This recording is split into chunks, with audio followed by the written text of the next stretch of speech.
নিয়েছি। তো এই আলু সেদ্ধটা কিন্তু আমি ভালো করে ম্যাশ করে নিয়েছি। তারপর কড়াইতে তেল গরম করে দিয়ে দিয়েছি ফোড়নে পেঁয়াজ আর শুকনো লঙ্কা, তারপরে এই আলু সেদ্ধটাকে ভালো মতন ভেজে নিয়েছি। এরপর ওই পান্তা ভাতে আর একটুখানি জল মিশিয়ে দিলাম, আর নিয়ে নিয়েছি শুকনো লঙ্কা, কাঁচা পেঁয়াজ, গাছ থেকে সদ্য তোলা কাঁচা লঙ্কা, সর্ষের তেল।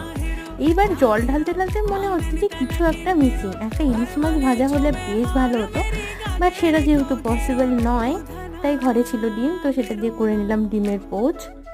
মানে সব কিছু ইনস্ট্যান্ট। আর সাথে ছিল মুসুর ডালের বড়া ভাজা, যেটা কিনা আমি সকালেই বানিয়েছি। আর তারপর এনজয় করলাম পান্তা ভাত। হেভি লেগেছিল খেতে, সত্যি বলতে। মানে এটা খাওয়ার পর যে একটা ঘুম দিয়েছিলাম 2 ঘন্টার, মানে আলাদাই আলাদাই শান্তি ছিল একদম। তো তোমরা দেখে নাও কেমন লাগলো একটু জানিও, আর তোমরাও ট্রাই করো। আশা করছি তোমরা অলরেডি